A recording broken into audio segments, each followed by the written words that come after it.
Senhor meu amado, bem-vindo de volta à nossa escola bíblica diária. Estamos falando sobre a história e geografia bíblicas e já estamos na penúltima fase da história dos reinos de Judá e de Israel, e a última fase, na verdade, do reino de Israel.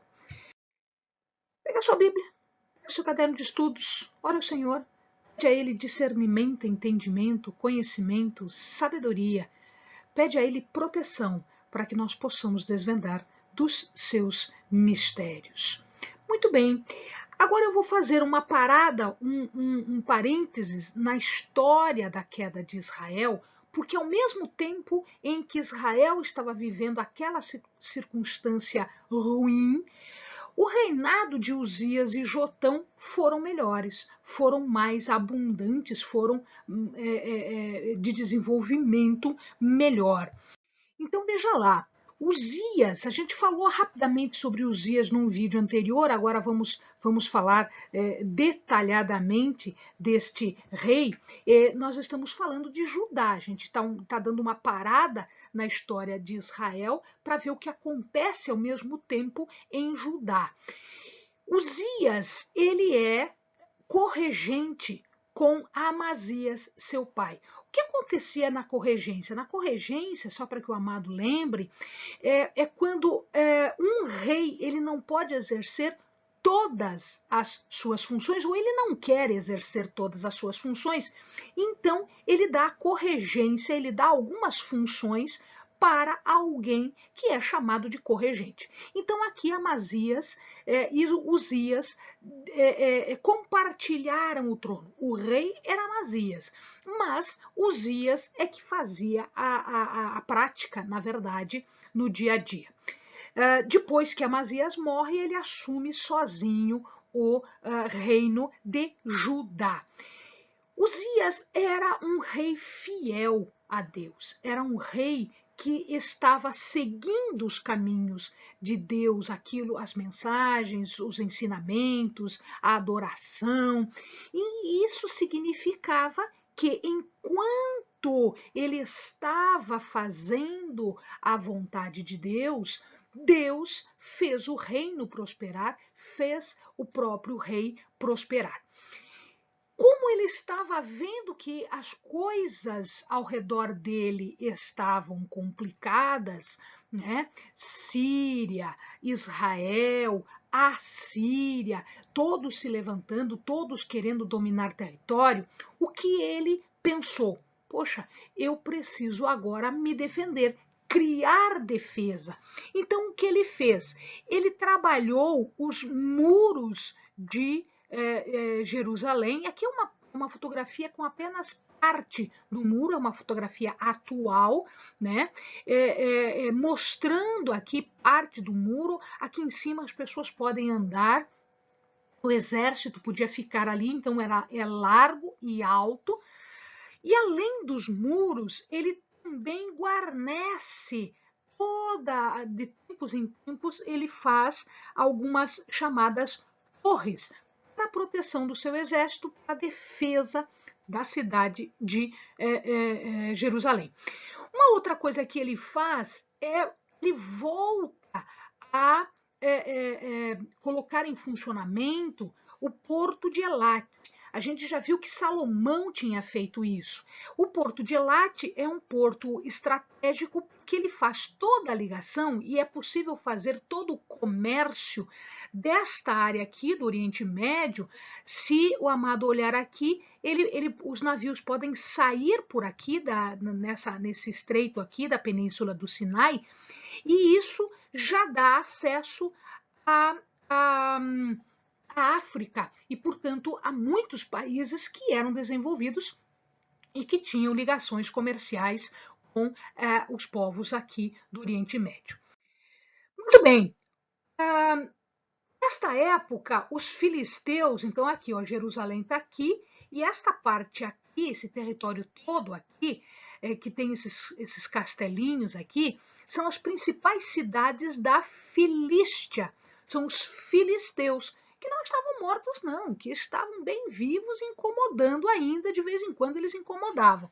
Tanto é que agora eles se levantam então se desfazer desta dominação do reino de Judá.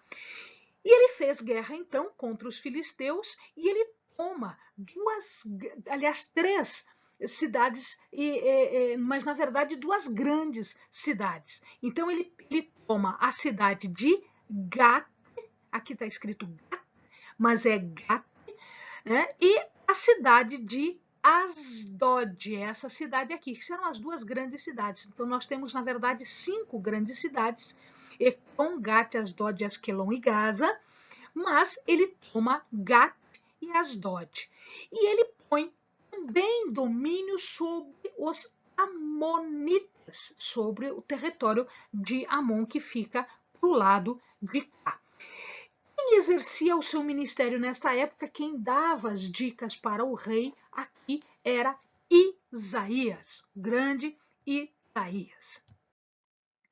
Muito bem, o que estava acontecendo no mundo, o que estava acontecendo no entorno do reino de Judá? A gente já viu, Tiglat-Pileser, que é da Síria, que a Bíblia chama de Pul, começou a conquistar tudo. Então, o seu exército começava a marchar sobre todos esses territórios e começava a fazer domínio de todos esses territórios, né?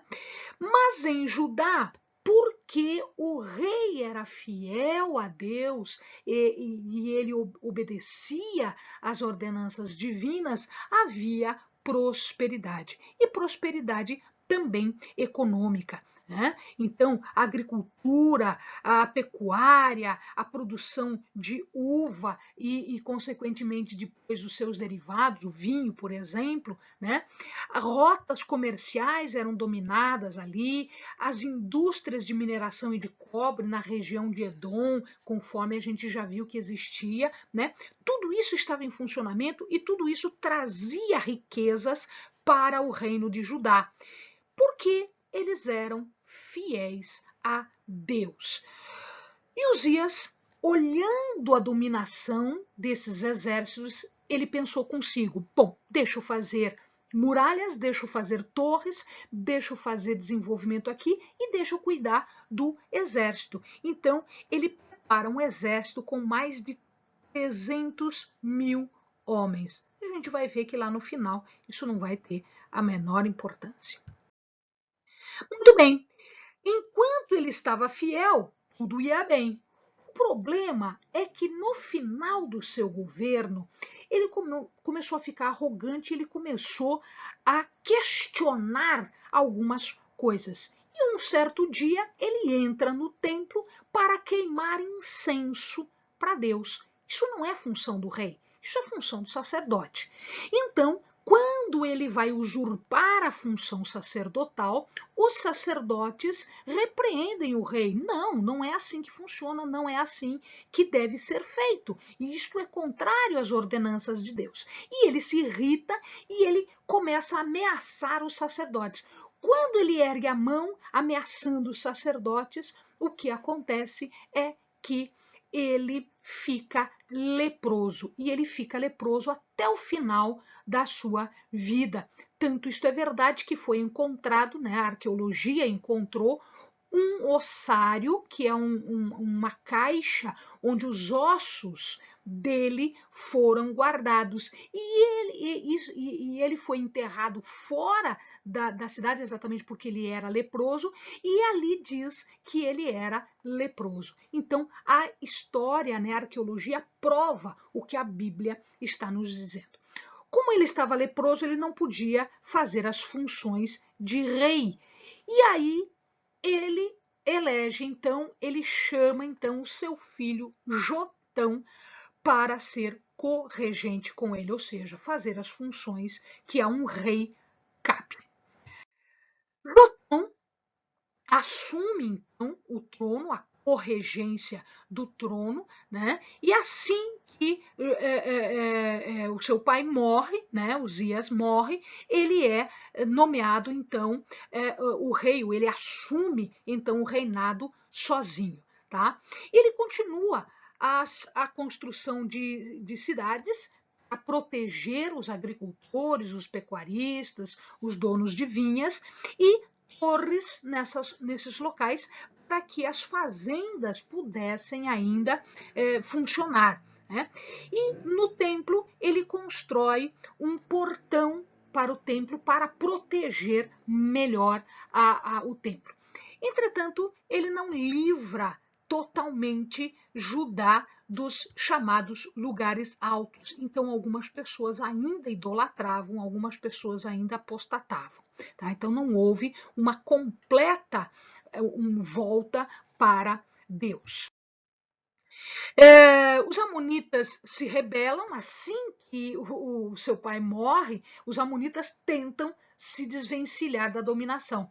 E ele vai até lá e domina de novo aquele local, e os amonitas, né, acabam tendo que pagar tributo ao rei.